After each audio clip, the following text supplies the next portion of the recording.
On today's first look, we have a 1961 Mercedes-Benz 300SL Roadster. This is lot number 1378.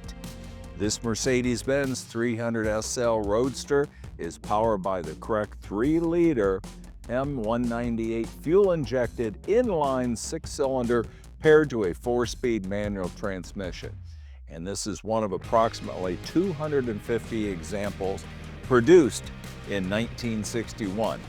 Now, as a late production Roadster, it features the 4-wheel factory disc brakes. This is a big deal. That makes these awesome cars to go do road rallies with. These final years of the 300SL's production are some of the most coveted.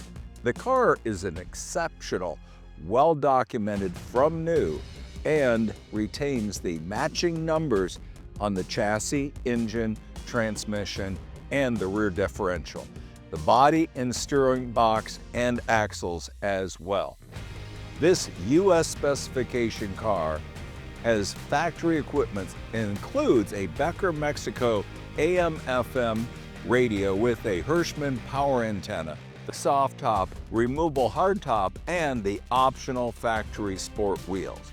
Early service records document delivery to the southern United States and continuous maintenance through the 1960s.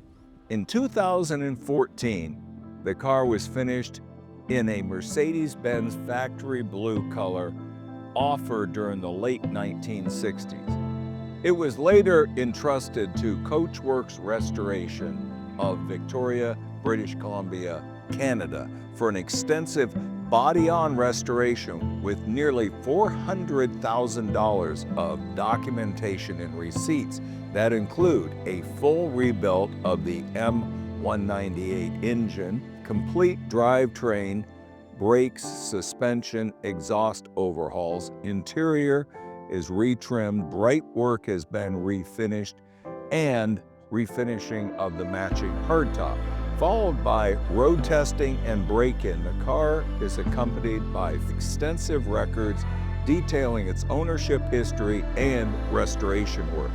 The final complete road-going service, inspection, and verification of all components was done in preparation for the auction by the Mercedes-Benz Classic Center USA in January of 2026. This absolutely gorgeous 300SL Roadster will be selling at no reserve at our 2026 Scottsdale Auction, January 17th through the 25th. Pick up a beautiful 300SL. Take it on a road rally. These are marvelous driving cars, and I think this is the best configuration. You want to go on something like the Colorado Grand, tours anywhere, 4-wheel disc brakes, beautifully restored, and selling at no reserve.